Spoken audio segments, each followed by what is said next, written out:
স্মৃতি। স্মৃতি বয়স কত এখন? এখন 36 প্লাস। জি বলেন, যেখান থেকে বলার ইচ্ছা আছে।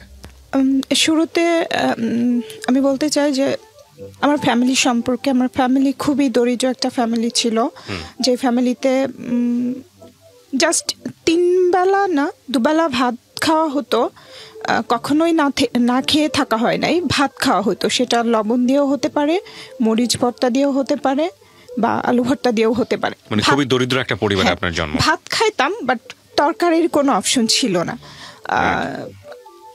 মাংস খেতাম আমরা হয়তো বা 2 ঈদে ছাড়া আমরা কখনো মাংস খেতাম না। এটা আপনার শৈশবের স্মৃতি? হ্যাঁ, শৈশবে।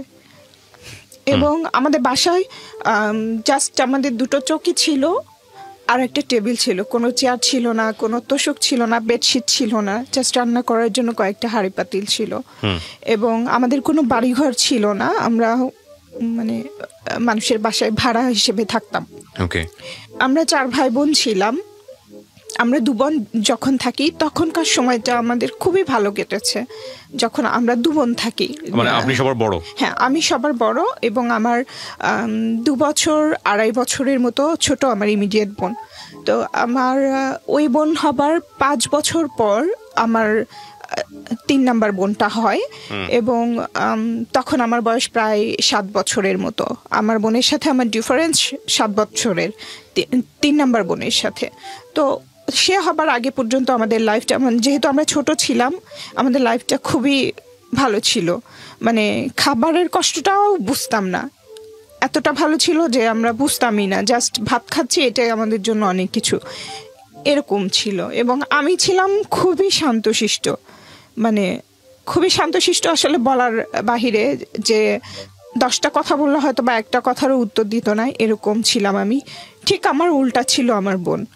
তো দেখা যায় যখন থেকে আমি যখন স্কুলে ভর্তি হই, এটা হবে 5-6 বছর বয়সে, তার আগে মুহূর্ত আমি দেখেছি যে আমার বাবা মার কিছু চলাফেরা, যখন থেকে আমার বুদ্ধি হয়েছে তখন থেকে আমি নোটিস করেছি যে আমার মা ছিল একটু অন্যরকম, অভাব বা কোনো কিছু তাকে স্পর্শ করতো না, সে তার মতো করে ভালো থাকার চেষ্টা করতো।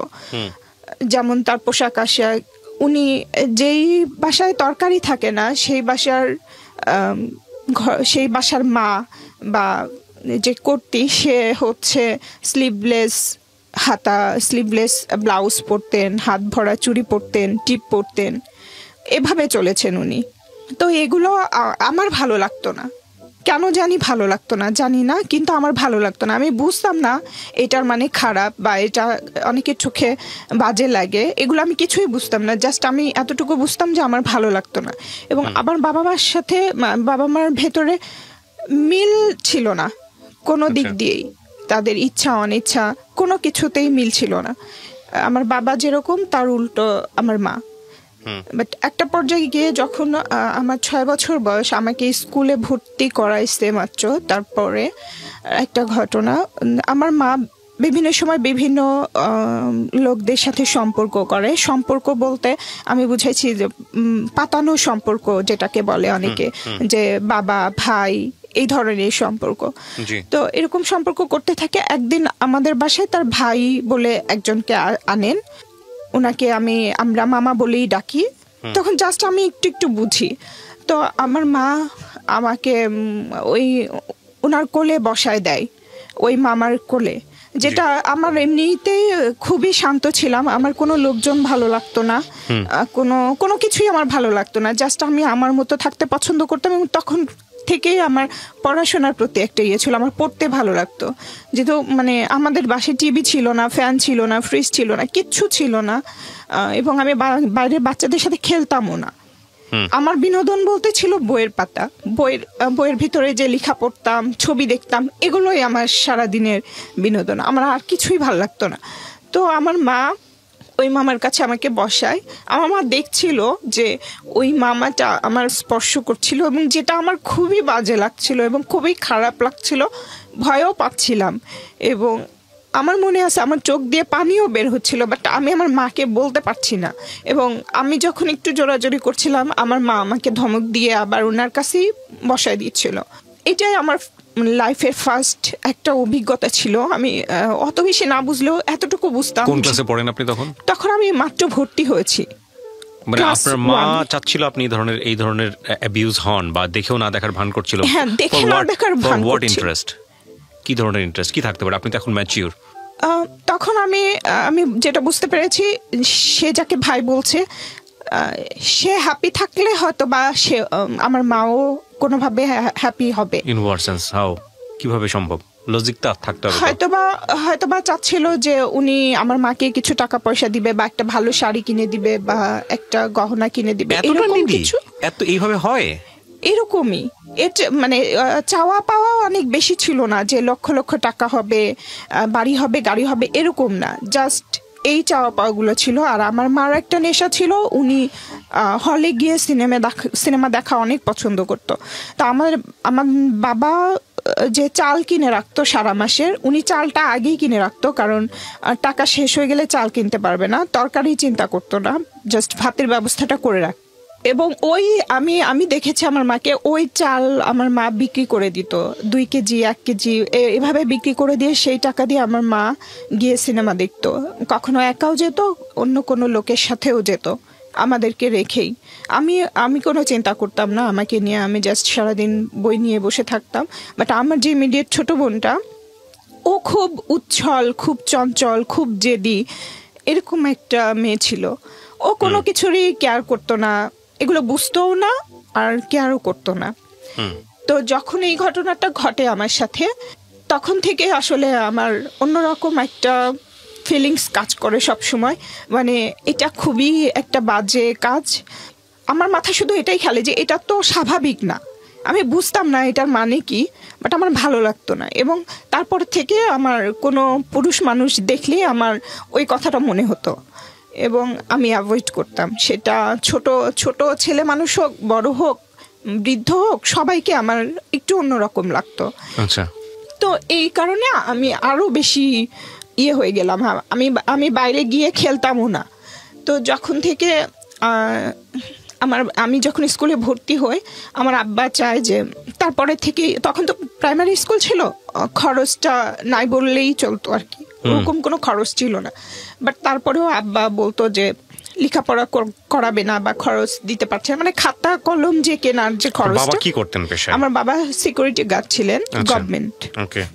তো তখন দেখা যায় যে আম্মার সাথে, আম্মা আবার কাজও করতো, মানে ওই যে তার সিনেমা দেখার যে বিষয়গুলো, এগুলোর জন্য আমাকে কাজ করতে হয়েছে। এবং ফ্যামিলিতেও অনেক সময় খরচ করেছে ওই টাকা থেকে। যেমন উনি বিড়ি বানাতেন, তারপরে ঠোঙা বানাতেন, এই ধরনের কাজগুলো। তারপর তোষকের ভেতরে যে নারিকেলের ছোবা, এগুলো হাতুড়ি দিয়ে পিটায়, এগুলো করতো। তো তখন থেকে আমি আমার আম্মার সাথে যে খেলার সময়টা, আমার যেহেতু খেলতে ভালো লাগতো না এবং এত অভাব, তো তখন থেকে আমি ট্রাই করছি আমার মার সাথে এই কাজগুলো করার, এবং আমি পারতামও। কিছু টাকা হেল্প হইতো, যেটা দিয়ে আমাকে খাতা কিনে দিত আব্বা। সেই খাতাটা ছিল আগের নিউজ প্রিন্ট, একটু দিস্তা, কিন্তু সেটা শুধুমাত্র ক্লাসে লেখার জন্য, বাসায় যে অঙ্ক প্র্যাকটিস করতে হয় বা কিছু করতে হয়, ওই খাতাটা কিনে দিত না, আমাকে হিসাব করে খাতা ইউজ করতে হতো। আমি খাতায় আগে পেন্সিল দিয়ে লিখতাম, ওই কাগজে পেন্সিলের লেখা দেখা যেত না, কারণ ওটা অনেক বেশি ডার্ক ছিল। যেটা একটু কম দামি সেটা ডার্ক থাকতো। হ্যাঁ, ওটা আমি পেন্সিল দিয়ে লিখতাম, ওটা শেষ হয়ে গেলে আবার ওটার উপরে কলম দিয়ে লিখতাম। তারপরে আমার অভিযোগ ছিল না, আমার শুধু কথা ছিল আমাকে একটু পড়াশোনা করতে দাও। তো তারা দিত। শুরুর দিকে এই নষ্ট চিন্তাগুলো আমার বাবার মধ্যে ছিল না, জাস্ট উনি কজ দেখাতেন, অভাবী ছেলে মেয়েদের পড়াশোনা করে লাভ কি, এরকম একটা কজ দেখাইতেন। কিন্তু আমার যে ছোট ছোট ইচ্ছাগুলো পূরণ হতো তার, সেই কারণে উনি চাইতো যে কিছু হলেও বাধা দিত না। তো তখন থেকে আমি আমার সাথে কাজ করতে থাকি, এভাবেই যাচ্ছিল।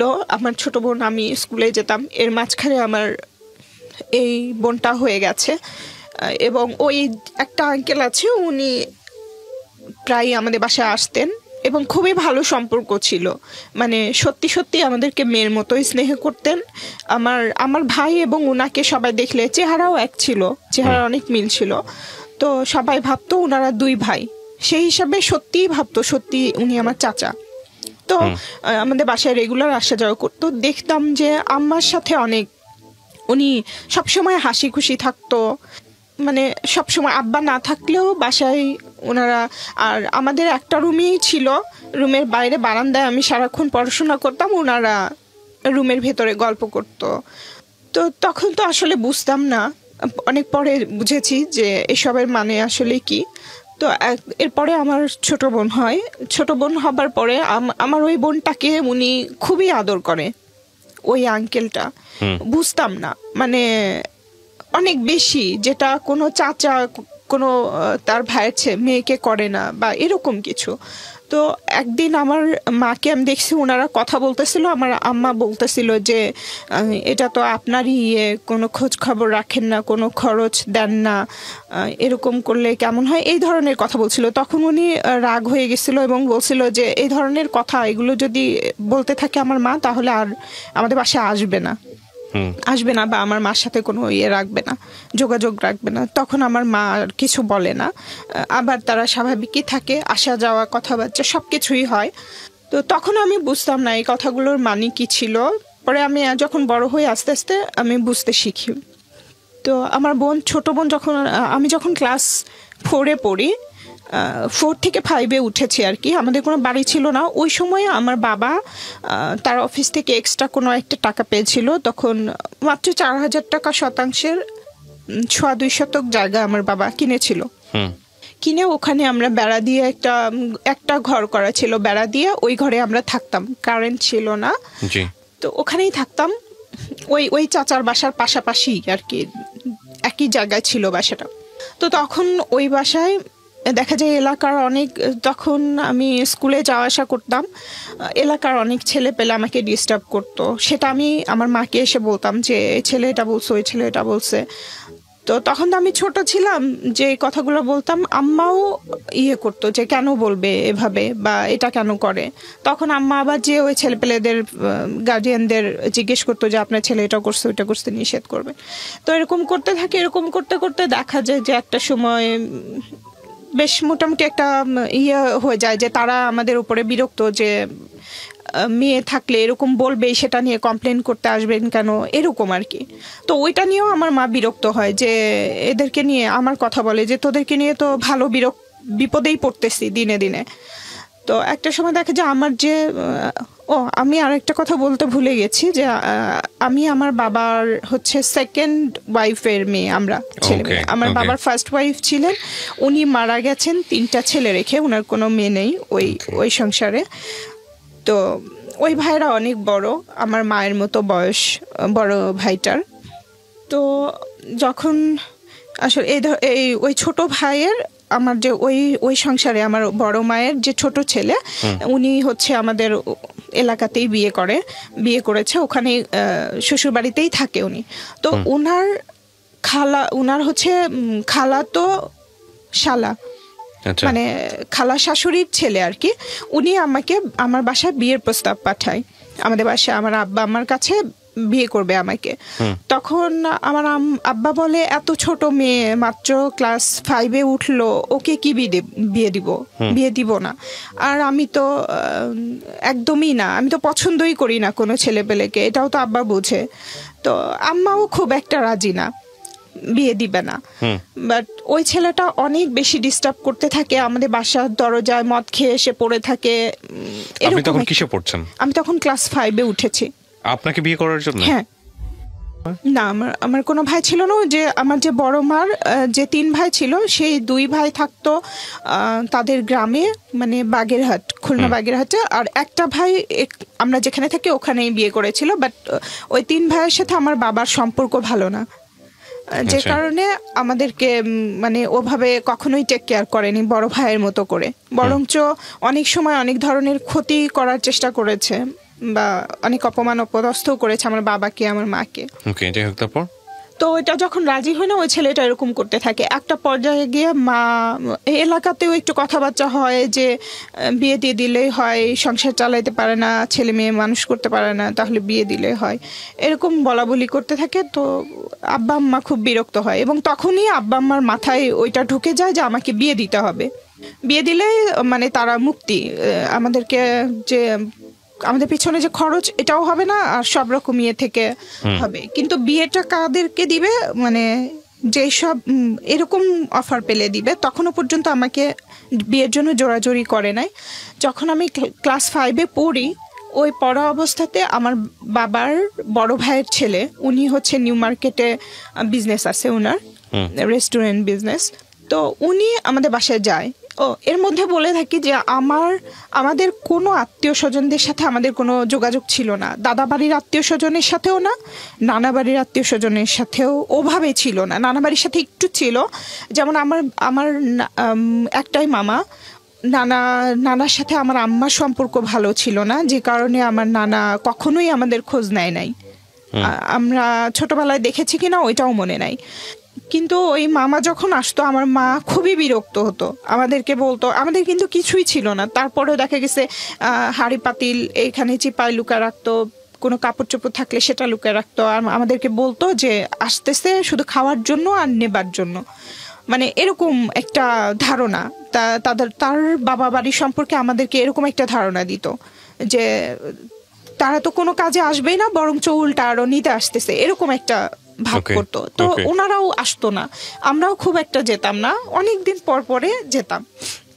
এই নানি বাড়িতেই একটু বেড়াতে যেতাম, হয়তো 1-1.5 বছর পর বা 2 বছর পর 2-3 দিনের জন্য এরকম করে যেতাম। বাট নানা বাড়ি, দাদা বাড়ির কাউকেই আমরা দেখিনি, শুধু গল্প শুনেছি আব্বার কাছে। আমাদেরকে আমরা 2 বোন যখন ছোট, যখন আমার ওই বোনটা আমি যখন হাঁটতে পারি ওরকম একটা সময় আমাদেরকে নিয়ে গিয়েছিল। এরপরে আর কখনো আমরা কোনো চাচা চাচি, ফুপু, দাদা দাদি কাউকেই দেখিনি এখন পর্যন্ত। না, এখন পর্যন্ত বলতে আমার বাবা মারা যাবার পরে দেখেছি কয়েকজনকে। তো কেউ আসতো না, জাস্ট ওই 3টা ভাই আসতো, হুটহাট করে একসময় চলে আসতো, তারপরে আমার আব্বার সাথে ঝগড়াঝাটি মারামারি করে চলে যেত। তাদের একটা অভিযোগ ছিল, আমাদেরকে মানুষ করো নাই, লেখাপড়া শিখাও নাই, চাকরি দাও নাই, এটা করো না, এটা করো না, এই ধরনের অভিযোগ। এবং বাসায় যা থাকতো, যে কটা জিনিস থাকতো, একটা কাঁথা আছে, কাঁথাটাও নিয়ে চলে যেত, একটা পাতিল আছে ওইটা নিয়েও চলে যেত, এরকম করতো। আর ওগুলো করতে গেলে যখনই আব্বা আম্মা বাধা দিত তখনই মারামারি হতো। জাস্ট আমরা 2 বোন দরজায় চিপায় দাঁড়া দেখতাম যে এরকম বাবা ছেলে বা আমার মা এরকম ঝগড়াঝাটি মারামারি হচ্ছে। মানে চরম অসুস্থ পরিবেশ বলতে যেটা বোঝায়, অসুস্থ পরিবেশ। তো ওই ভাইটা হঠাৎ করে কেন জানি উনি বগুড়া, মানে আমাদের হোম ডিস্ট্রিক্টে যায় আর কি। ওনার বাবাও এই অফিসেই চাকরি করতেন, আমার বাবা যে অফিসে করেন ওই অফিসেই চাকরি করতেন। উনি মারা গেছেন, উনি আগে ওখানেই ছিলেন, মারা যাবার পরে ওই ফার্স্ট মনে হয় উনি গিয়েছিলেন। তখন আমি ক্লাস 5-এ পড়ি, এবং আমাকে দেখার পরে আমাদের ওই অভাব অনটন যখন আব্বা বলতে থাকে এরকম লেখাপড়া করতে চায়, অনেক ভালো স্টুডেন্ট, অনেক ভালো রেজাল্ট করে। এর মধ্যে আমি যখন ক্লাস 4-এ উঠি, 1 থেকে 4-এ, তখন আমার রোল হয় 1, যেটা সবাই আমাকে অনেক উৎসাহ দিচ্ছিল, অনেক প্রশংসা করছিল, আদর করছিল। অতটা না বুঝলেও এটা বুঝতাম যে আমি ভালো একটা কিছু করেছি, এই জন্য আমাকে, মানে ওটা আমার জন্য ইন্সপায়ার হয়েছিল। আমার লেখাপড়ার প্রতি তখন আরো আগ্রহ বেড়ে যায়। তো আব্বা এরকম বলতে থাকে যে ও তো অনেক ভালো স্টুডেন্ট, লেখাপড়ার খরচ দিতে পারি না এসে। তখন আমার ওই চাচা বলে, তাহলে আমি আপনাকে, এর মধ্যে আবার আমাদের ওই বাড়িটা বিক্রিও করে দেওয়া হয়। আব্বা অনেক টাকা লোন করে ফেলে। আমার আব্বা খুবই বেহিসাবে একজন লোক, উনি মনে হয় তখন বেতন পেতেন হয়তো বা 1500 বা 1200 এরকম, বাট খরচ করে ফেলতো 3000-3500 টাকার মতো, শুধুমাত্র তার চা আর সিগারেট। এবং উনি একা চা খেতেন না, একা সিগারেট খেতেন না, 3-4 জন মিলে বসতেন, সেটার উনি বলতেন যে লিখে রাখো। এভাবে বাকি জমা হয়ে যেত, ওইটা জমতে জমতে একসময় 10,000-20,000 এরকম টাকা হয়ে যেত।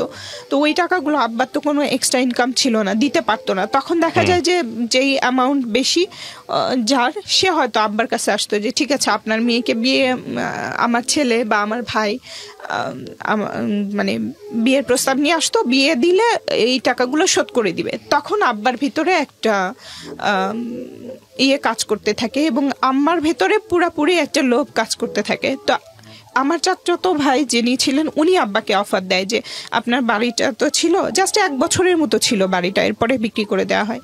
তো বলছে যে আপনাকে একটা বাড়ি করে দিব আর কিছু টাকা দিব।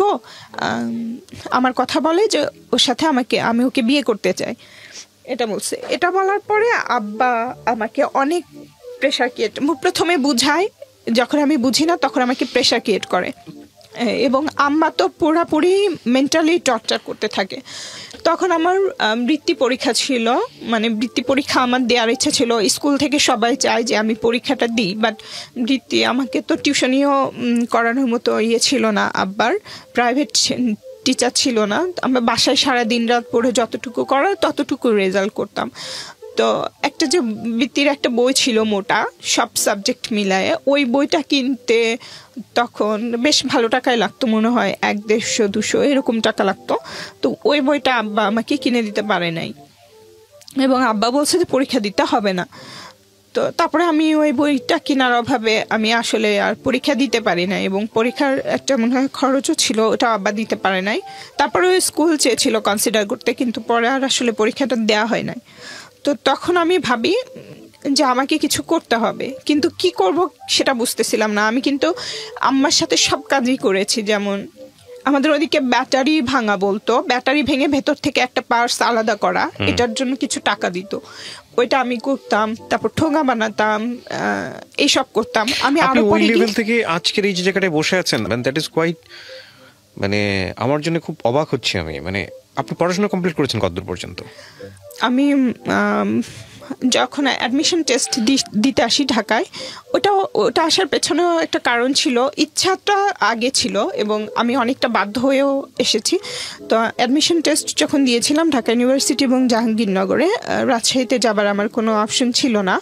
তো আমার ঢাকা ইউনিভার্সিটিতে হয় নাই, জাহাঙ্গীরনগরে আমি চান্স পেয়েছিলাম। পড়াশোনা করা কমপ্লিট কতদূর পর্যন্ত? এখন আমার মাস্টার্স কমপ্লিট। আপনি এই জায়গা থেকে মাস্টার্স কমপ্লিট করেছেন? এটা কি সব নিজের অর্থে নাকি? আচ্ছা, তারপরে কি হয়েছে? হ্যাঁ, ব্যাটারির কথা বলছিলেন। হ্যাঁ, তারপর এইসব কাজ করতাম ওখান থেকে। যে কোন ক্লাসের ঘটনা এটা? আমি ক্লাস 5 এর কথা বলছি। আমি কাজ করি আরো ছোট থেকে। তো চিন্তা করলাম আমাকে কিছু করতে হবে। তখন ওই সময়টাতে আমার মামা আসে গ্রাম থেকে, তা আমি মামার সাথে নানি বাড়িতে বেড়াইতে যেতে চাই। তখন আমার ক্লাস 5 এর পরীক্ষা হয়ে গেছে। তো আমার ভালো লাগছিল না কোনো কিছু। মামা বলছে আমার সাথে যাবি? তো আমি বলছি হ্যাঁ যাব। তো আমি বেড়াইতে গেছি, শুধু আমি একা গেছি, আমার ছোট বোনটা রয়ে গেছে। তখন আমার ছোট ভাইটার বয়স মাত্র হয়তো বা 1 মাস 1.5 মাস এরকম হবে, মানে আতুর ঘর যেটা বলে ওখানেই আছে আমার ভাই মা। তো আমি আমার মামার সাথে চলে যাই আমার নানি বাড়িতে বেড়াইতে কয়েকদিনের জন্য। এর মধ্যে আমার যে ছোট ভাইয়ের কথা বলেছিলাম, তার শালার জন্য আমার বিয়ের প্রস্তাব আসে। ওই ছোট ভাইটা কোনো একটা প্ল্যান করে আমাদের কোনো ক্ষতি করার জন্য, ওই রাগ থেকে যে আমরা তাদেরকে ডিনাই করেছি, যে তাদের প্রস্তাবটা মানি নাই, বিয়ে দেই না, বা এটা থেকে প্রতিশোধ নেওয়ার জন্যই হোক বা যেভাবেই হোক, তারা আমাদের কোনো একটা ক্ষতি করতে চাচ্ছিল। এই কারণে আসে আমাদের বাসায়, এসে দেখে আমি নাই। তো তখন আমার ওই ছোট বোনটাকে বলে যে আমাদের ওখানে মেলা হচ্ছে, চল মেলায় ঘুরতে নিয়ে যাই, এটা বলছে। তো আমার আম্মা তো জানে যে ওই ভাইটা ভালো না, আমাদের কোনো ক্ষতি করবে। তো আম্মা চাচ্ছিল যে না যেতে, বাট ও জেদ ধরে বসছে, ও যাবে। তো ওকে মেলায় নিয়ে গেছে। আমি খুবই শর্টকাটে বলছি, এর মধ্যে আরো অনেক বিষয় আছে। যেমন ওকে নিয়ে যাচ্ছিল একটা থানা, ওদের এলাকায় যখন ঢুকে গেছে, একটা থানা ক্রস করতে, ওই থানার সামনে দিয়ে যাচ্ছিল। তো আমার আব্বা দেখতে অনেক কালো ছিল, অনেক উঁচা লম্বা ছিল, আর আমার ভাইয়েরাও আব্বার মতো ছিল দেখতে। আর আমার ছোট বোনটা ছিল অনেক বেশি সুন্দর, পরীর মতো ছিল, মানে একদম পিঙ্ক কালারের গায়ের রং যেটা হয় সেরকম। তো যখন এরকম কয়েকটা লোকের সাথে, এরকম কালো কালো কয়েকটা লোকের সাথে এত সুন্দর একটা বাচ্চা যাচ্ছে, ওই থানার লোকজনেরা ওদেরকে ওখানেই আটকায় দেয় এবং প্রশ্ন করে যে কে কি। আমার বোন বলছে যে এটা আমার ভাই, বাট ওরা বিশ্বাস করছে না। তখন আমার আব্বার অফিসে ফোন দিয়ে আমার বাবাকে ডাকায় যে এরকম এরকম ঘটনা, আপনি আসেন, এটা কি আপনার মেয়ে কিনা আর ওইটা আপনার ছেলে কিনা। তো আমার আব্বা যায়, যাবার পরে বলে হ্যাঁ ছেলে। তো তখন ছেড়ে দেয়, আমার বাবা সহ তারা নিয়ে যায় একটা বাসায়। নিয়ে যে আমার বাবা যেটা বলেছে, আমার বাবাকে নাকি হাত পা বেঁধে গলায় ছুরি ধরে তারপরে এই কাজটা করা হয়েছে। আমার বোন তখন ক্লাস 4-এ ওঠে। কি করা হয়েছিল? মানে আমার বোন ক্লাস 4-এ পড়ে, ওর সাথে ক্লাস 5-এ পড়ার একটা ছেলেকে বিয়ে দিয়েছিল। আপনার বাবাকে ধরে? হ্যাঁ। কেন? জাস্ট হচ্ছে একটা কালি লাগাই দেওয়ার জন্য। কেন করবে আপনার বাবাকে সেটা? আমার বাবা বিয়ে দিতে চাচ্ছিল না, যে কারণে তার আমার ভাই আমার বাবা, এটা আমার বাবা বলেছে আমাদেরকে পরে বড় হলে। আমার আব্বার কাছে যখন গল্প শুনতাম তখন বলছে আমি বাধ্য হয়ে দিছিলাম এটা। তো ওই ছেলেটার সাথে, ওইটাও আমার ওই ভাইয়ের শালির দেবর ছিল। ওই ছেলেটার সাথে ও একটা বাচ্চা ছিল, আমার বোনও বাচ্চা ছিল।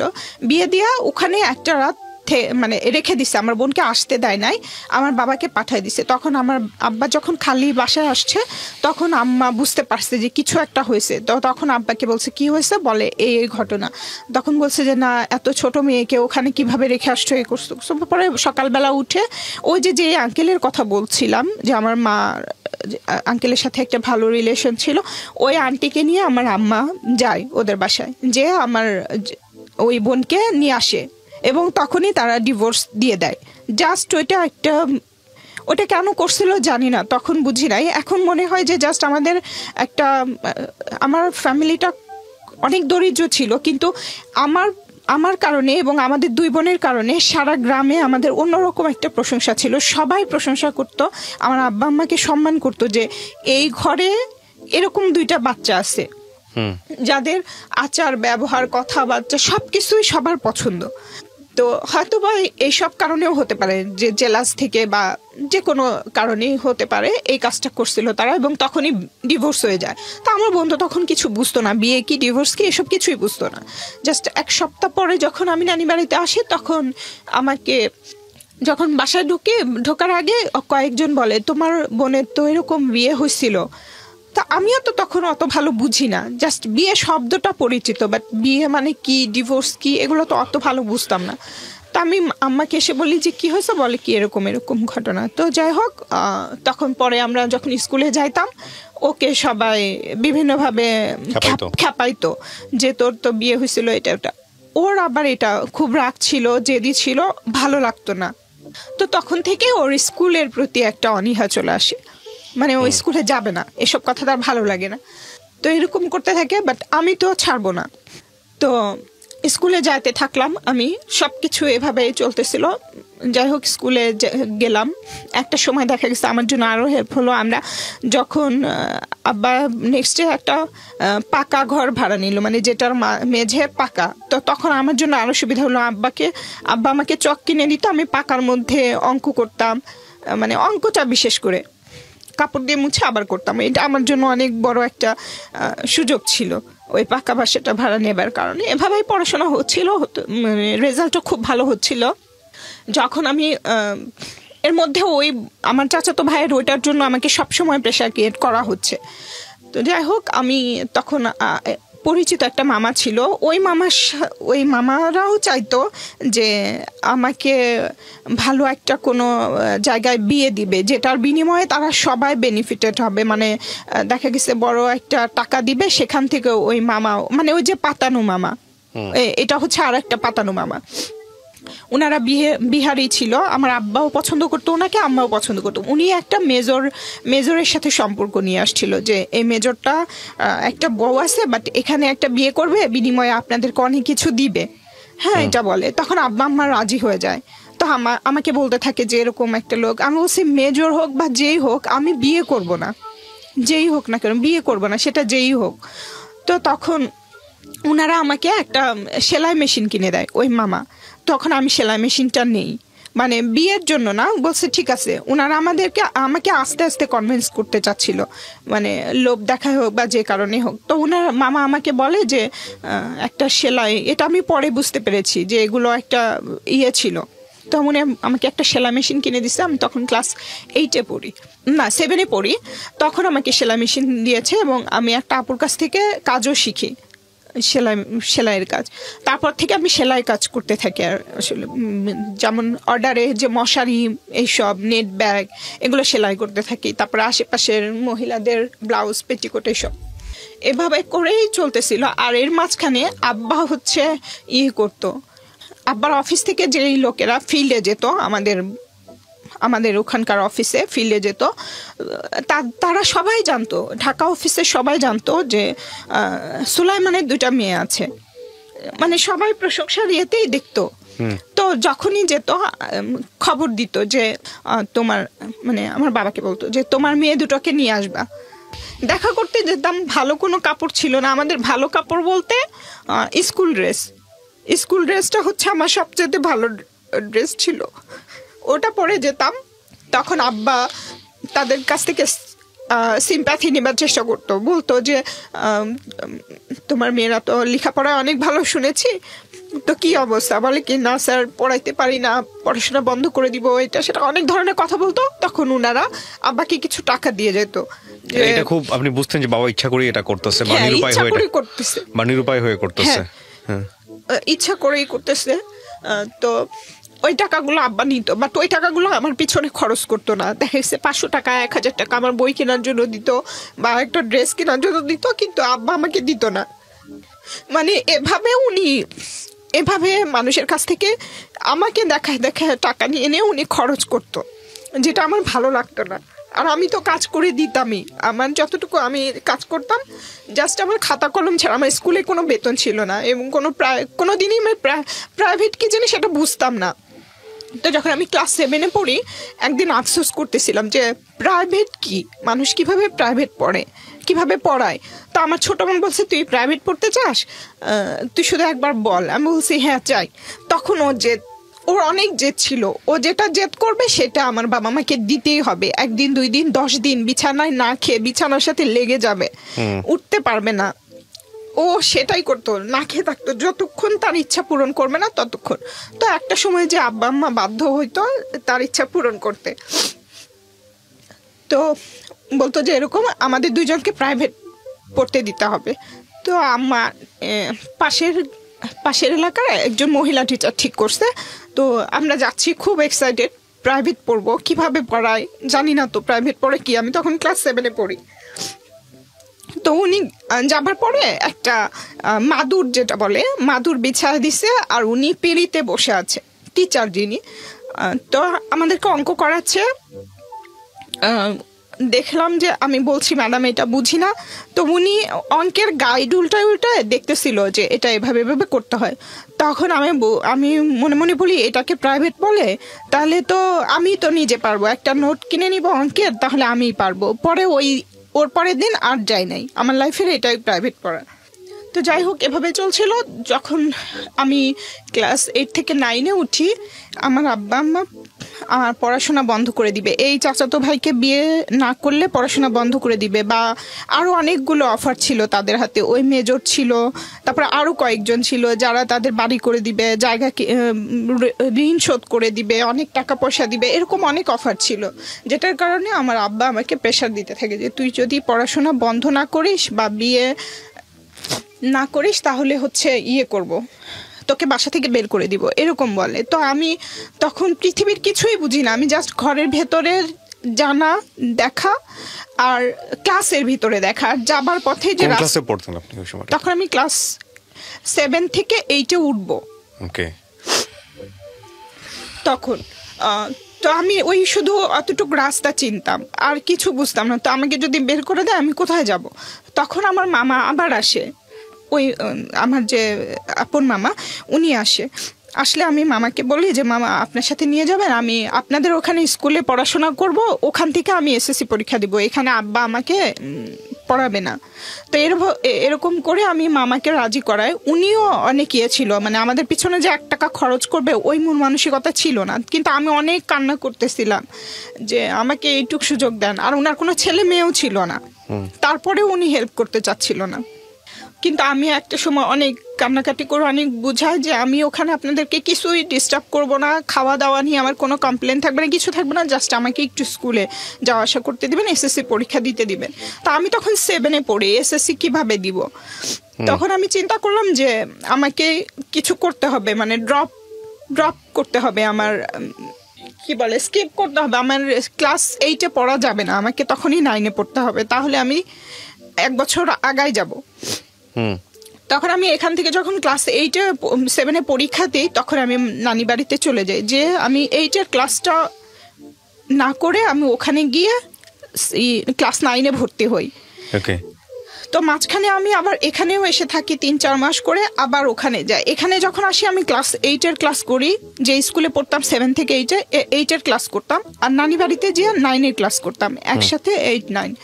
এভাবে করে তারপরে যখন আমি এখানে 9-এ উঠে যাই তখন তো ওখানে 10-এ উঠে যাই, তখন আমি ওখান থেকে পরীক্ষা দিই এবং আমার সাবজেক্ট ছিল সায়েন্স থেকে আমি পরীক্ষা দিই। আমার একটা খালাতো ভাই ছিল, উনি আমাকে হেল্প করেছে আমার ফিজিক্স, কেমিস্ট্রি, ম্যাথে, উনি আমাকে দেখাই দিতেন। আর এর মধ্যে আমি মামার বাড়িতে আর থাকতেও পারি নাই, মামা যে আমাকে হেল্প করতে চাচ্ছিল না, আমি তো একরকম জোর করেই গেছি। কিছুদিন পরে আমাকে ওখানে আর তারা রাখে নাই, তখন আমার মার দুঃসম্পর্কের মানে চাচাতো বোন আর কি, পাশের এলাকা, ওনার ওখানে আমাকে পাঠায় যে কোনোভাবে। যেহেতু আমি এখানে আসতে চাচ্ছিলাম না, আমি আম্মাকে কনভিন্স করছি যে তুমি শুধু আমাকে পরীক্ষা দিতে দাও, তোমার সব ইচ্ছা আমি পূরণ করব, শাড়ি, চুড়ি, গহনা যা আছে সব কিছু। এবং আমার মা দেখছি যে কোনো একটা মহিলাকে যদি কেউ সালাম দিত, মুরব্বী মহিলা বা ভদ্র মহিলাকে যদি কেউ সালাম দিত, এটা নিয়ে আমার মার খুব কমপ্লেন ছিল। ওই মহিলাকে সালাম দেয়, উনি কষ্টও পেত যে আমাদেরকে তো কেউ সালাম দেয় না। তখনই আমি মনে মনে ডিসিশন নিয়েছিলাম, একটা সময় তোমাকে সবাই সালাম দিবে, তোমাকে এমন একটা জায়গায় নিয়ে যাব। তো আমার মাকে এগুলো লোভ দেখায় যে তুমি জাস্ট আমাকে এসএসসিটা দিতে দাও। তো আমার কোনো রকমের রাজি হবার পর তার ওই বোনের বাসায় রাখে, ওখানেই থাকি। ওখান থেকে আমি পরীক্ষা দিই, খুবই ভালো রেজাল্ট হয়। তখন আমি তো 1 বছর আগে পরীক্ষা দিলাম, 2001-এর পরীক্ষা 2000-এ দিয়ে দিলাম। তখন আমার ফার্স্ট ডিভিশন, দুটোতে লেটার ছিল। তো এখন তো আর ওখানে থাকতে পারবো না। তারপরে আবার চলে আসি, রেজাল্টের পরে আমাদের বাড়িতে চলে আসি। আসার পরে সবাই আব্বাকে অনেক বাহবা দিচ্ছিল, অনেক প্রশংসা করছিল, তোমার মেয়েকে ডাক্তার বানাও, এটা বানাও, ওটা বানাও, অনেকে বলতেছিল। আমারও ইচ্ছা ছিল, বাট সামর্থ্য তো আমাদের ছিল না। তা আমার ইচ্ছে ছিল কোনো রকমে জাস্ট পড়াশোনাটা কন্টিনিউ করা।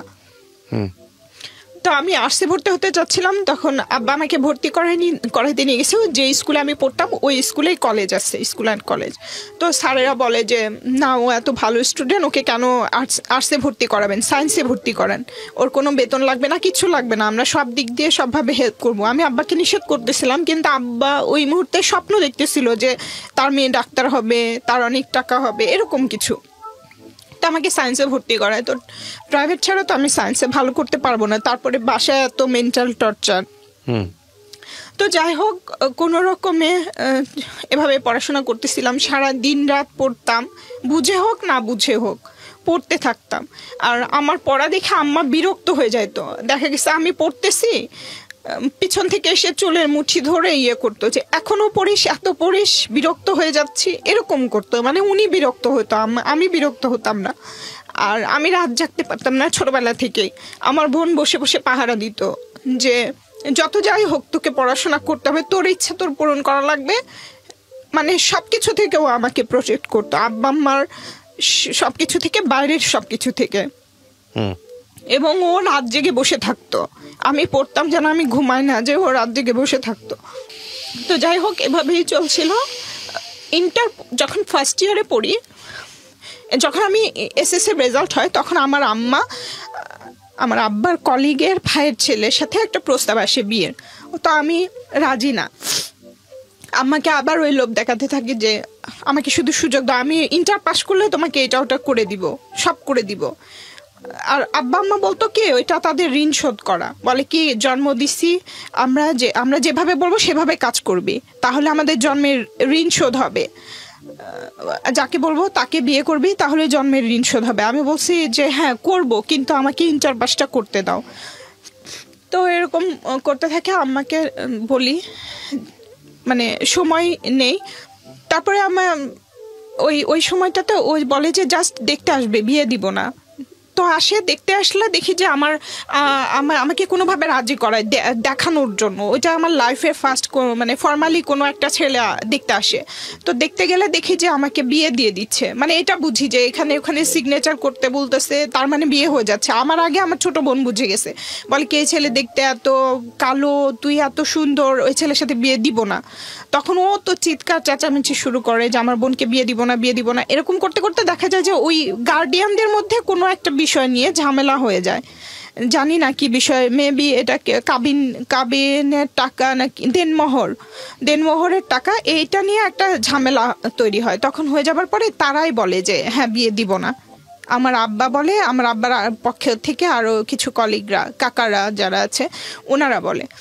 তো বিয়েটা ভেঙে যায়। ভেঙে যাওয়ার পরে ওই ছেলে ঠিক 1 বছর পরে আমি যখন কলেজে পড়ি তখন আবার আসা শুরু করে। মানে আমি স্কুলে যাচ্ছি, স্কুলের রাস্তার মাঝখানে দৌড় দিয়ে এসে আমার পা ধরে বসে থাকে। মানে আমাকে বিয়ে না করা পর্যন্ত সে পা ছাড়বে না, রাজি না হওয়া পর্যন্ত। তখন আমি তো অনেক ভয় পেয়ে যাই, প্লাস কান্নাকাটি। ওখানে কি করব, রাস্তার ভিতরে মানুষজন হা করে তাকায় থেকে দেখে, এরকম একটা অবস্থা। তো এরকম রেগুলার করতে থাকে। ওটা আমি আম্মাকে বলে দিই যে এরকম এরকম করে। তখন আম্মা আমাকে আবার টর্চার শুরু করে যে তোর হচ্ছে, আমার আম্মা সবসময় আমাকে অভিশাপ দিত। যখনই বিয়ের প্রস্তাব করতাম, অ্যাকসেপ্ট করতাম না, তখনই বলতো যে তোর দেখিস তোর 7টা বিয়ে হবে। বাজে বাজে কথা বলতো। হ্যাঁ, বাজে, খুবই বাজে বাজে অভিশাপ দিত আর কি সব সময়। কিন্তু আমি কিছু মনে করতাম না, তাও তো আমাকে সুযোগ দেয়া হচ্ছে, এটার জন্য আমি কিছু মনে করতাম না। তো আম্মা এটা করতে করে, আমি রাজি হই না। মাঝখানে একটা ঘটনা ঘটে যায়, সেটা হচ্ছে আমার আম্মার যেসব বাসায় আমরা ভাড়া থাকতাম, আম্মা কেন জানি ওই বাড়িওয়ালার ছেলেদেরকে টার্গেট করতো আমাদের জন্য, যে একটা প্রেমের রিলেশন হয়ে যাক বা বিয়ে পর্যন্ত যাক, সেটা এরকম চাইতো আম্মা। হয়তো ওনার ধারণা ছিল বাড়িওয়ালার ছেলে হলে ওনাকে সারা জীবন ওনাদের বাসায় থাকতে দিবে, এরকম একটা কিছু, জানি না, অযৌক্তিক এবং অবাস্তব কিছু আশা করতো আর কি। তো মাঝখানে আমরা যে বাসায় ভাড়া থাকতাম, ওইটার বাথরুম টয়লেটটা ছিল অনেক দূরে, বাসার বাহিরে। তো আমি কখনোই রাতে, আমার যত কষ্টই হোক, আমি রাতে বাথরুমে যেতাম না, কারণ আমার আম্মাকে ডাকলে উনি আমাদের সাথে যাইতো না। মানে উনি তার ঘুম নষ্ট করে আমাদের সাথে যেতে পারবে না ওখানে। তো অত দূরে তো একা একটা মেয়ের পক্ষে যাওয়া সম্ভব না। তো আমি যেতাম না বাথরুমে। কিন্তু আমার ওই বোন তো কাউকে ভয়ও করতো না, কিচ্ছু কেয়ারও করতো না, কিচ্ছু করতো না, ওর যা ইচ্ছা হতো তাই করতো। তো তখন ওই বিয়েতে আব্বা আমাকে অনেক প্রেশার করে যে বিয়ে দেওয়ার জন্য। একটা সময় দেখা যায় আবার সে আগের মতো করে বাসা থেকে বের করে দিবে। তো তখন আমি কোথায় যাব? আমি তো কাউকে চিনি না, কোনো আত্মীয় স্বজন নাই, ফোন ছিল না যে মামা যখন আসবে তখন তার সাথে যোগাযোগ হবে, তাছাড়া তো যোগাযোগের কোনো বই ছিল না। তাহলে আমি কি করব? তো তখন আমি বাধ্য হই বিয়ে করতে, যে ঠিক আছে আমি বিয়ে করব। তখন আমি ফার্স্ট ইয়ারে পড়ি, আমাকে 1 বছর সুযোগ দিবে, আমি এখানে থেকে আমার ইন্টার পরীক্ষা শেষ করে তারপরে আমি ওই ছেলের সাথে যাব বা সংসার করব, এরকম একটা শর্ত ছিল। আব্বা আম্মাকে বলি যে এটা যদি হয় তাহলে আমি বিয়ে করব। তো বলে আচ্ছা ঠিক আছে, এবং বিয়ে দেওয়া হয়। বিয়ে দেওয়ার পরে ওই ছেলে একটাই ছেলে ছিল, এবং আম্মাকে কিছু লোভ দেখাইছিল মেবি, পরে যেটা জানতে পারি যে ওই ছেলে অনেক সম্পদ, সে একাই, একটা শুধু বোন আছে, সবকিছু তার হবে, সেখান থেকে আমাদেরকে অনেক কিছু দিবে, এরকম কিছু আর কি। তো বিয়ে হয়, বিয়ের পরে যেদিন বিয়ে হয় সেদিনই আমাকে ওখানে পাঠানোর জন্য জোর করা হয়। ওই ছেলেও নিয়ে যাবে, আমার আম্মাও পাঠায় দিবে। তখন আমি বললাম যে এরকম তো কথা ছিল না।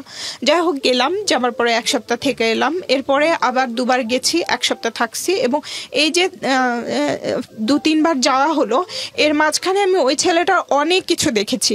ওখান থেকে আমি পালায় চলে আসি, এবং আমি চেষ্টা করেছিলাম যে আমি পরীক্ষাটা এখানে থেকে দিব, দেন তারপরে আবার তার সাথে সংসার করব, এরকম একটা প্ল্যান ছিল। বাট আমার মা সেটা হতে দিবে না, বলছে যেহেতু তাদের প্ল্যান সাকসেস হয় না, তাই আমাকে ওখান থেকে ডিভোর্স দিয়ে দিবে। কিন্তু এইটা নিয়ে ওই ছেলেটা আমাকে ডিভোর্স দিবে না, আমার আব্বা আম্মা চায় ডিভোর্স। এটা নিয়ে অনেক ঝামেলা হচ্ছিল, অনেক বেশি ঝামেলা হচ্ছিল, এবং সবকিছুতে প্রোটেক্ট করতেছিল আমার বোন আমাকে। আমার পক্ষে শুধুমাত্র সেই ছিল, আর কেউ ছিল না। আপনার ছোট? জি, আমার ছোট বোন। তো আর আমার 3 নাম্বার ছোট বোন যেটা, সেটা পুরোই আমার বিপক্ষে ছিল, আমার মায়ের পক্ষে ছিল। তো সে আমাকে ঘরের ভেতরে বন্ধ করে রাখছে, একটা ঘরের ভিতরে, এমনকি আমাকে সারাদিন বন্ধ করে রাখছে, আমাকে বাথরুমেও যেতে দেয় না। যে আমি যদি ওই ছেলের সাথে চলে যাই বা অন্য কোথাও চলে যাই বা ওই ছেলের সাথে সংসার করি, এরকম কথা চিন্তা করে আমাকে বন্ধ করে রাখছে, আমি যেন কিছু করতে না পারি। এদিকে আমার বোন এই ঝামেলা দেখে, মানে ওই ছেলেটা আমার বোনকে মারপিটও করে। তো ওর অনেক জেদ ছিল, ও চাচ্ছিল যে একদম ওই ছেলেকে খুন করে ফেলবে, এরকম মানে বটি টটি নিয়ে মারামারি, এরকম একটা অবস্থা। আমি তো ঘরের ভেতরে বন্ধ। যাই হোক আমার ওই বোনকে মারছে, অনেক বাজে বাজে কথা বলছে ওই যে আগের ঘটনাটা নিয়ে। এই কথাগুলো বলার পরে ওর যে চেপে যায়, যে কি করবে জানে না। তখন সে পাশের গ্রামে একটা ছেলে, এটাও একটা বাড়িওয়ালার ছেলে, আমি যখন থাকি না বাসায় তখন এই ঘটনাগুলো ঘটে। যেমন আমার বোনের বিয়ে দিছিল, তখন আমি বাসায় ছিলাম না। তারপরে আমি আমার যখন এই ছেলের সাথে সম্পর্ক, আমি যখন আমার বিয়ের পরে শ্বশুর বাড়িতে গেলাম, তখন এই ছেলের সাথে রিলেশন হয়েছে, আমি কিছুই জানতাম না। এবং এবং এই সব কিছু আমার মায়ের প্রশ্রয়েই হয়েছে। তো ওই ছেলের কাছে গেছি যে আমি তো এরকম সমস্যা, আপনি কি আমাকে বিয়ে করবেন? তাহলে আমি এই ঝামেলার ভিতরে আর থাকতে চাই না, আপনি বলছিলেন আমাকে বিয়ে করবেন। তো ওই ছেলে রাজি, হ্যাঁ বিয়ে করবো। বাট ওই ছেলের মা এসে ওখানে আমার বোনকে আবার মারপিট করে। তো এরকম করলে ও ওখানে যখন চলে যায়, আমি দরজা খোলা সুযোগ পেয়ে আমি ওই বাসা থেকে, আমার বাসা থেকে আমি বের হয়ে যাই। কিন্তু কোথায় যাব? আমার একটা পাতানো বাবা ছিল ওই এলাকারই, হাজির সাহেব, ওনার বাসায় আমরা ভাড়া থাকতাম। ওনার বাসার অ্যাড্রেস আমি জানতাম, আর কারো অ্যাড্রেস জানতাম না। ওখান থেকে অন্য থানায়, আরেকটা থানায় ওই অ্যাড্রেসটা আমার মাথায় ছিল। তখন আমি বের হয়ে ওখানে চলে গেছি যে এত ঝামেলার মধ্যে আমি আর থাকবো না, যেদিকে দুই চোখ যায় সেদিকে চলে যাব। তো ওই অ্যাড্রেসটা আমি জানতাম, ওখানে গেছি। যাবার পরের দিন সকালে নানা বলতেছে যে তুই না বলে চলে আসছিস, বাসায় এরকম গ্যাঞ্জাম, টেনশন করবে সবাই, চল তোকে রেখে আসি। ওই দিন রাতে আমি ওখানে ছিলাম। তো নানা আমাকে পরের দিন নিয়ে আসছে। নিয়ে আসার পরে দেখি যে আমার আব্বা আম্মা সবাই হসপিটালে আমার বোনকে নিয়ে গেছে।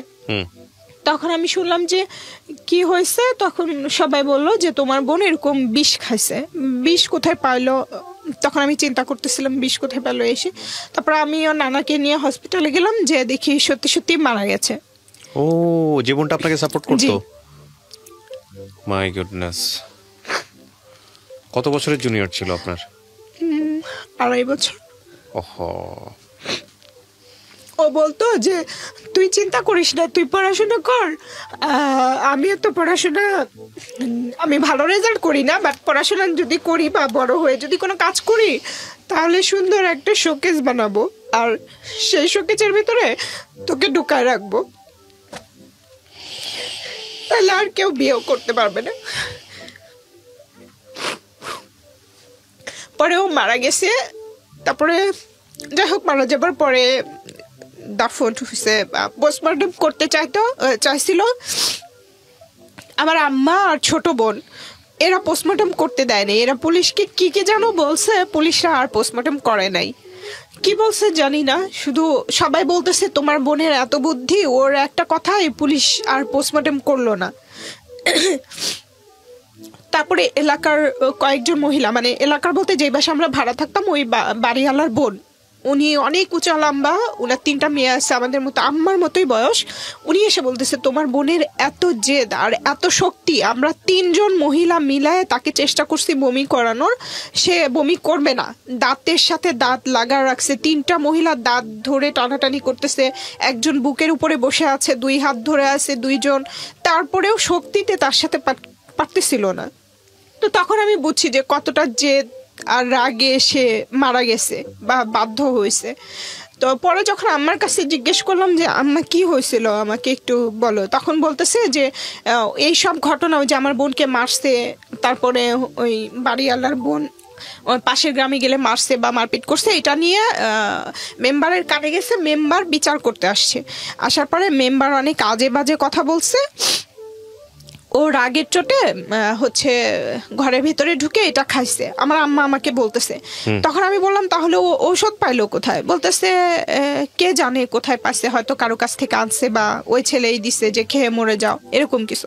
তো আম্মা যেভাবে বলছিল ঘটনাটা যে এভাবে এভাবে মারা গেছে, আমার কোনোভাবে বিশ্বাস হচ্ছিল না, কারণ আমাদের দরজাটা ছিল অনেক নড়বড়ে এবং চারপাশের যে বর্ডারটা ওইটা টিন দেয়া ছিল, টিনের বেড়া ছিল যেটাকে বলে। তো ওইটা আমার আম্মা এক ধাক্কা দিলে দরজাও ভেঙে যেত। আমার বোন নাকি বলছে যে এভাবে আমাকে বাজে কথা বলতেছে, আমি বিষ খেলাম আম্মা, আমি বিষ খেলাম, আমি মরে গেলাম, এরকম বলছিল। তো তখনও নাকি আম্মা বলছে আমি অনেক ধাক্কি করছি, দরজা খোলে নাই, ভাঙতে পারি নাই। ওই মেম্বার সাহেবকেও বলছে, সেও ভেঙে দেয় নাই। সে আরো অনেক আজে বাজে কথা বলে গেছে, এটার জন্য সে রাগ করে বিষ খেয়ে ফেলছে। আমি বলছে 20 কোথায় পাইলো, বলে কি জানি না কোথায় পাইছে, ও হয়তো বাইরে গেছিল, ওখান থেকে কোথাও থেকে কিনে নিয়ে আসছে, এরকম বলতেছিল।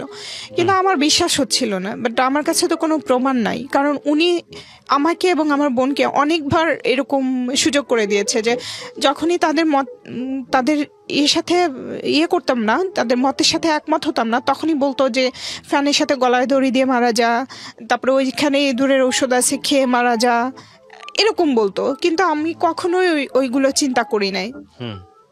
আমার ওই বোন অনেক জেদি ছিল, ঠিক আছে, বাট এরকম একটা কাজ করবে ওটা আমার বিশ্বাস হচ্ছিল না। তো যাই হোক, যেহেতু হয়ে গেছে, এখন তো কিছু করার নাই, আর আমার কথা বললেও তো কেউ তো বিশ্বাস করবে না, তো আমি কিছু বলি নাই। এবং আমার মা খুবই স্বাভাবিক কি ছিল, আব্বা একটু কষ্ট পাইছিল, বাট মা দেখা গেছে কয়েকদিন পরে খুবই স্বাভাবিক। এবং পরে যখন আমার বোন মারা গেল, এরপরে আমি ডিসিশন নিলাম যে আমি ডিভোর্স দিয়ে দিব, এই রিলেশন আর কন্টিনিউ করব না। তখন আম্মাকে বললাম, বলার পরে ডিভোর্স হয়ে গেল। ডিভোর্স হবার পরে যেই বাসাতে আমার বোন মারা গেল, ওই বাসার বাড়িওয়ালার ছেলে। ডিভোর্স বলতে আপনার ডিভোর্স হলো? হ্যাঁ, আমার ডিভোর্স হয়ে গেল। এটা আপনার বিয়ে হয়েছিল কত বছর বয়সে? ঠিক 13 মাস পরে ডিভোর্স হলো। না, বিয়ে হয়েছিল কত বছর বয়সে আপনার? তখন আমার 16 বছর, সামথিং 17 বছর বয়স। 13 মাস পরে আপনার ডিভোর্স হয়ে গেল? হ্যাঁ, 13 মাস পরে আমার ডিভোর্স হয়ে গেল। আপনি কিসে পড়তেন তখন? আমি ইন্টার সেকেন্ড ইয়ারে পড়ি। ওকে, ডিভোর্সের পর আপনি পড়াশোনা কন্টিনিউ করলেন? হ্যাঁ, পড়াশোনা ডিভোর্সের পরে আমি পড়াশোনা কন্টিনিউ করলাম। বলতে আমার বোন যখন মারা গেল, তখন আমার মাথায় একটু প্রবলেম হচ্ছিল, মেন্টালি সমস্যা হচ্ছিল, আমি কোনো কিছু মনে রাখতে পারতেছিলাম না, আমি সবসময় অসুস্থ ফিল করতেছিলাম, একটু অন্যরকম, মানে পাগল কেমন হয় জানি না। হ্যাঁ, তো আমার কোনো কিছুই কাজ করতেছিল না, পড়াশোনাও না, কোনো কিছুই না। তো আমি তো সায়েন্সে ছিলাম, পরীক্ষা দিলাম, আমার ফিজিক্সের রেজাল্ট খারাপ আসলো। তখন ওই বাড়িওয়ালা আন্টিরা আমাকে অনেক সাহস দিল যে তুমি আবার একবার পরীক্ষা দাও, ঠিক হয়ে যাবে। আমি আবার পরীক্ষা দিলাম, আবার আমার রেজাল্ট খারাপ হলো। মানে আমি কোনোভাবে করতে পারছিলাম না নিজেকে। তো যাই হোক, এর মধ্যে কি হলো, আমি ডিসিশন নিলাম যে না, এভাবে করলে তো হবে না, আমাকে পড়াশোনা করতে হবে, কিছু একটা করতে হবে, নিজের পায়ে দাঁড়াতে হবে। তো আমি বললাম যে ঠিক আছে, আমি নেক্সট টাইম আমি কমার্সে ভর্তি হব, আবার নতুন করে স্টার্ট করব। মাঝখানে তো আমি সেলাইয়ের কাজ করেই যাচ্ছি। আমি কমার্সে ভর্তি হলাম, 2 বছর আমার পড়াশোনা চললো। এই 2 বছরের ভেতরে ওই বাড়িওয়ালার যে ছেলে, উনি আমাকে বিয়ের প্রস্তাব দিল। আচ্ছা, মানে আমরা ওই বাসায় আসি প্রায় 4 বছর হবে, কিন্তু যেদিন আমার বোনের জানাজা, সেদিন উনি আমাকে দেখেছে, এর আগে দেখে নাই। মানে আমি যে বাসা থেকে বের হতাম না বা কিছু, স্কুলে যাওয়ার সময় ওভাবে দেখতো না, উনিও কাজ করতো, কাজে চলে যেত, আমাদের কখনোই দেখা হয়নি। ওই দিনই ফার্স্ট দেখেছে, দেখার পরে ডিসিশন নিয়েছে বিয়ে করলে আমাকেই করবে। তো তার ফ্যামিলিও আমাকে অনেক পছন্দ করতো, বাট আমার বাবা যে সব কথাবার্তা আমার সাথে বলতো বা যখন ঝগড়াঝাটি করতো, যে অ্যাটিটিউডগুলো করতো, এগুলো তার মার সামনে একবার পড়ে গেছিল। এবং খুবই জঘন্য ভাষা, বলা যাবে না, বললেও হয়তো বা আপনারা রাখবেন না, ওটা আমি আর বলতে চাচ্ছি না।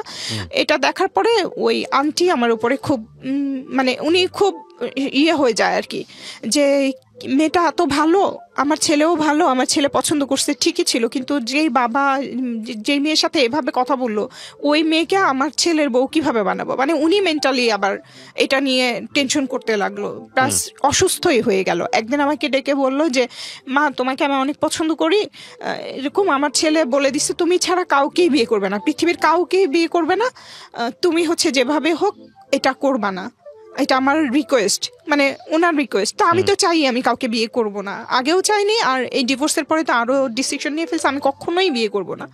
তো আমি বলছি হ্যাঁ আন্টি, আপনার টেনশন করতে হবে না। বাট ছেলে এতই পাগল ছিল যে এটার টেনশনে তার মাও স্ট্রোক করে মারা গেছে, মানে ওই ছেলের মাও মারা গেল এর মধ্যে। এবং ওই ছেলের বড় ভাই বা আরো যারা ছিল, রাগে আমাদের সাথে অনেক দুর্ব্যবহার করতে চাইলো, মানে এমন আমাদেরকে পাড়ার থেকে বের করে দিবে, আমাদের কারণে এত কিছু হচ্ছে, তার ভাই পাগল হয়ে যাচ্ছে, এরকম একটা অবস্থা। তো আমার আম্মাকে বললাম আমাদের এই বাসা ছাড়তে হবে, মানে যখন প্রস্তাব দিয়েছে তখন থেকে আম্মাকে প্রেশার দিলাম। তো একটা সময় আমরা ওই বাসা ছেড়েও দিলাম, দেবার পরে আমি আমার ইন্টারকম করলাম। কিন্তু ওই ছেলেকে আর বাসায় আসা বাদ দেওয়া যায় না। ওই ছেলে বাসায় আসতে লাগলো, আমার খোঁজ খবর নিতে লাগলো। তারপরে আম্মা চাচ্ছিল কি ওই ছেলে আসবে আমাদের বাসায়, তারপরে সবাই একটা কথা বলবে, গ্রামের লোকজন একটা সিনক্রিয়েট তৈরি হবে, ধরে সবাই মিলে ছেলে মেয়ের বিয়ে দিয়ে দিবে, তখন আমি বেঁচে গেলাম। মানে আম্মার কথা হচ্ছে যেভাবে হোক বিয়ে হলেই হলো। তো দেখা গেছে আমি পড়তেছি, ওই ছেলে পিছনে এসে দাঁড়ায় থাকতো, দেখতো, বাট আমি জানতামই না যে আমার পিছনে কেউ দাঁড়ায় আছে। মানে এত ভালোবাসতো যে মাথার উপরে ফ্যান নাই, গরম, আমার কোনো দিকে কোনো ফিলিংস, আমি শুধু পড়ছি আর পড়ছি। এটা দেখে উনি অনেক অবাক যে এত গরমের মধ্যে গা দিয়ে ঘাম বের হয়ে যাচ্ছে, সে কিছু টের পায় না। সে ছেলে সাথে সাথে যে একটা ফ্যান কিনে নিয়ে এসে আমার বাসায় দিয়ে গেছে যে তোমার পড়তে কষ্ট হয় গরমে, এই ফ্যানটা তুমি ইউজ করো। মানে আমার আম্মাকে দিছে আসলে, বেসিক্যালি ওনাকেই দিয়েছে যে ওর জন্য আনছি। তো যাই হোক, এরকম করতো, মানে এত ভালোবাসতো। তো আব্বা এই সুযোগটা নিত ওনার কাছ থেকে সবসময়, সময় নেই, টাকা পয়সা নিত, এই করতো বলতো। একটা বিষয় যেটা বুঝতে পারছি গল্প শুনে যে আসলে অভাবে স্বভাব নষ্ট বলতে যেটা বোঝায়। আর একটা কথা আছে, এটার বোধহয় একটা ইংরেজি আছে, নেসেসিটি নোজ নো ল, প্রয়োজন কোনো আইন মানে না। তো ওই জায়গাটা থেকে আসলে বিষয়টা এরকম, যেটা আপনাদের এথিকের জায়গা থেকে অনেক বাদবে, বাট আপনারা রিয়েল লাইফটা একটু চিন্তা করে দেখেন, দিস ইজ আ ভেরি মানে ন্যাচারাল ইস্যুজ, এবং এটা চোখে পড়বে আপনার, এবং হয়তো নিজের সাথেও মিল পাবেন অথবা আশেপাশে কাউকে জানবেন যে এরকম। ঠিক আছে, হ্যাঁ বলেন। তো ওই ছেলেটা আব্বাকে বলছিল কিভাবে আমাদের সম্পর্ক আগাবে, ও তো কোনোভাবেই রাজি হচ্ছে না।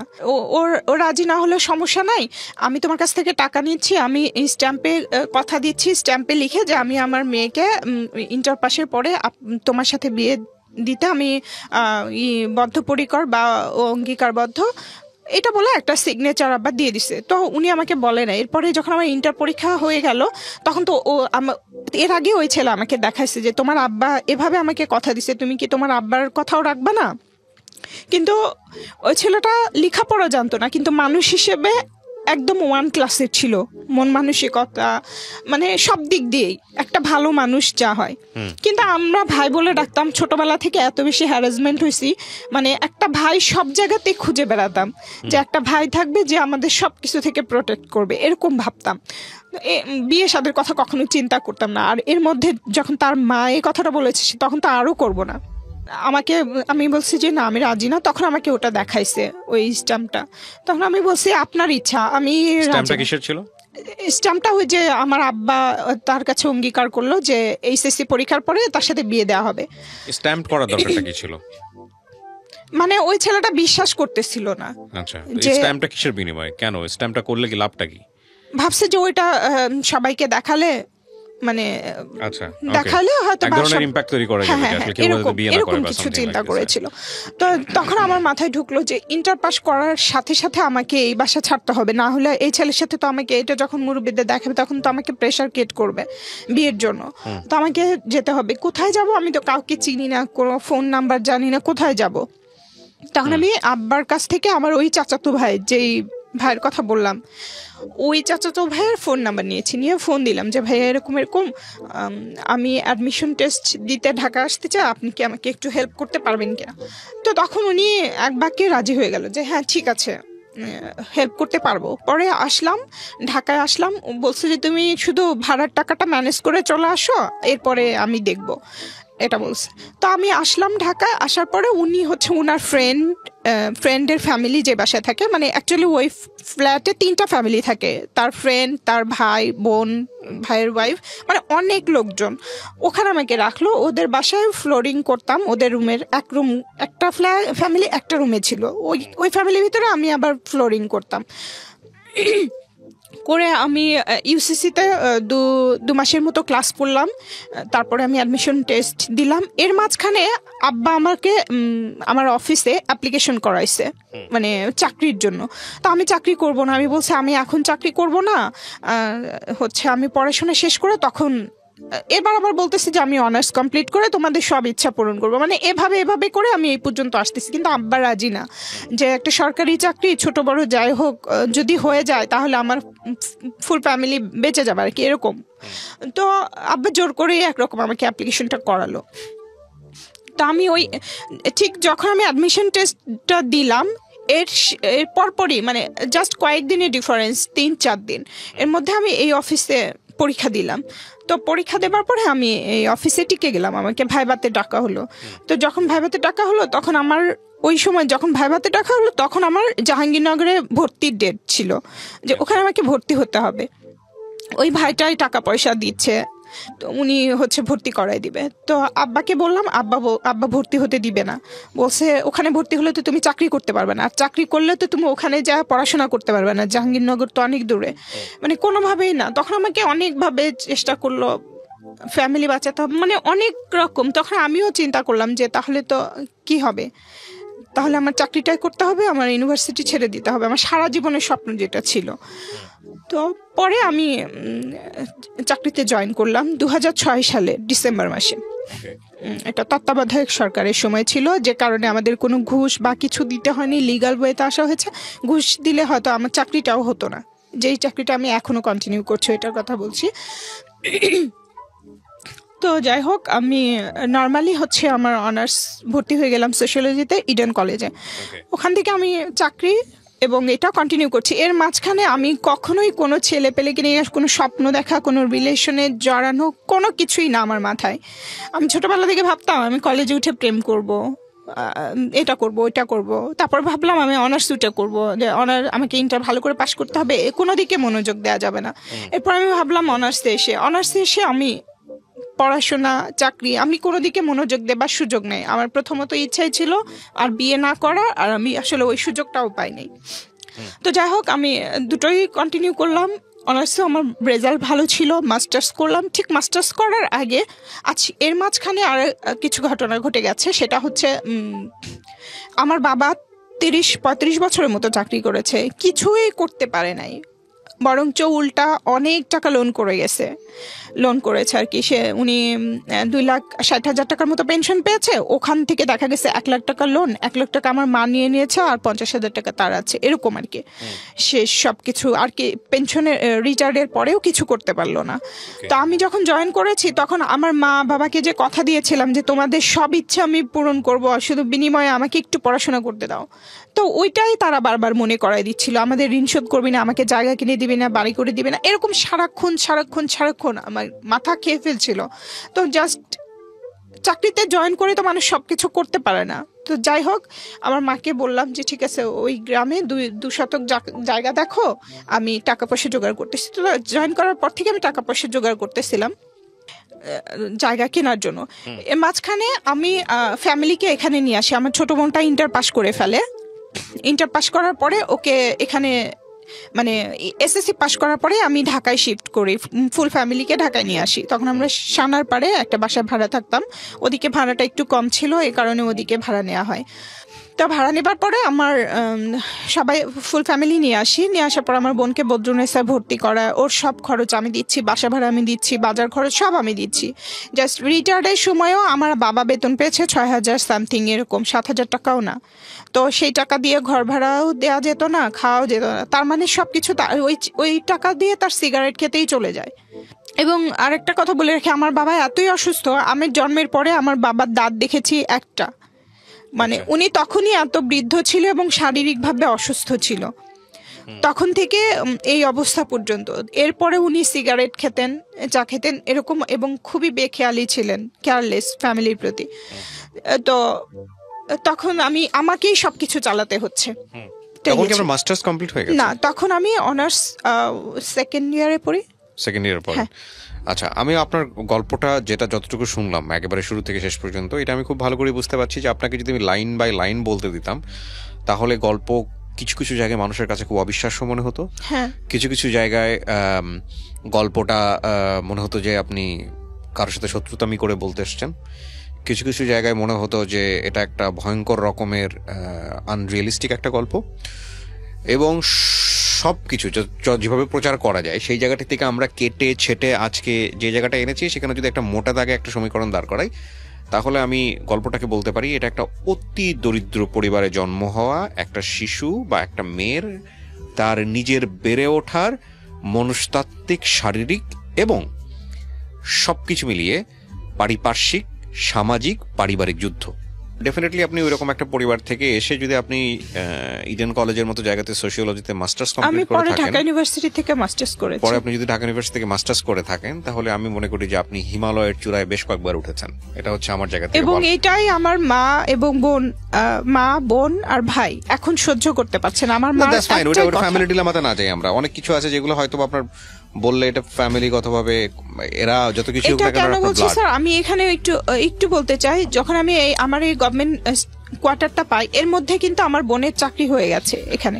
আমি আপনাকে একটা কথা বলি, আমি আপনার গল্পে যদি কোনো মেসেজ বের করতে চাই, আপনি যেটা বলছিলাম, আমি তো ইন্টারাপ্ট করছি কারণ আমি জানি আপনার গল্প যদি আমি বলতে দিতে চাই আপনার ঘন্টার পর ঘন্টা চলে যাবে, বলা শেষ হবে না। আর এর দিন শেষে আসলে গল্প একটা জগা খিচুড়ি জায়গায় চলে যাবে, কারণ আপনি যেভাবে রিয়েল লাইফটাকে এইভাবে আনতে চাচ্ছেন, সেখানে আমি যদি বলি যে একটা ব্রডার মেসেজটা কি, সেই মেসেজের জায়গাটা হারায় যাবে। আমি বরং এই জায়গাটাই বড় করে দেখতে চাই যে আপনি খুবই জঘন্য, আপনার কথা যদি সত্যি হয়ে থাকে, আপনি খুবই জঘন্য একটা পরিবারে বা পরিবেশের মধ্যে বড় হয়েছেন, যেটা আপনার কথা যদি সত্য হয়ে থাকে, যেটা প্রুফ করার কোনো সুযোগ নাই, যেটা আপনি বারবারই বলছিলেন যে মা আপনার সাথে প্রপার জাস্টিস করেনি, বাবা আপনার সাথে প্রপার জাস্টিস করেনি। কিন্তু হয় কি, আমাদের মিডিয়াতে আমরা বাবা মাকে যেভাবে ফোকাস করি বা যেভাবে দেখে অভ্যস্ত নাটক, সিনেমা বা সমস্ত জায়গাতে, সেখানে এইসব রিয়েলিস্টিক কথা মানুষ খুব একটা সহজে নিতে পারবে না। কিন্তু নিজে যদি নিজের জায়গা থেকে চিন্তা করে দেখে বা অন্য জায়গা থেকে যদি চিন্তা করে যে আসলে এগুলো মানুষের জীবনে হয় কিনা, তখন কিন্তু খুব সহজেই উত্তরটা পেয়ে যাবে যে হ্যাঁ, দ্যাট ইজ অ্যাবসলিউটলি ট্রু। তো আমি সেই জায়গা থেকে একটু জিনিস বলতে চাই যে স্ক্যাটার্ডলি কোনো কিছু না করে, কারণ আমাদের প্রত্যেকটা গল্পেরই একটা মেসেজ থাকে, সেই মেসেজের জায়গা থেকে আমরা দুটো জায়গায় এসে ফিনিশিং লাইন টানতে চাই। একটা হচ্ছে আপনার গল্পের মধ্যে যত আপস অ্যান্ড ডাউন, যত কিছুই হয়েছে, যত অপ্রীতিকর ঘটনা ঘটেছে, শেষ পর্যন্ত আপনি আপনার গন্তব্য থেকে বিচ্যুত হননি। আপনি লেখাপড়া করেছেন, আপনি এখন সরকারি একটা জব করেন, আমি যদি ভুল না করে থাকি, রাইট? হ্যাঁ, এখন তারা চাচ্ছে যে তারা চাওয়ার যে ঘটনা আমি যেতেই চাই না। হ্যাঁ, তারা আপনার জীবনে কখনোই ভালো চায়নি, এটা আপনার কথা যদি হয়ে থাকে তাহলে এটাই সত্য। কিন্তু এটা কতটুকু সত্য কতটুকু মিথ্যা এটা আপনি ভালো জানেন। আমি ওই জায়গাটায় যেতেই চাচ্ছি না।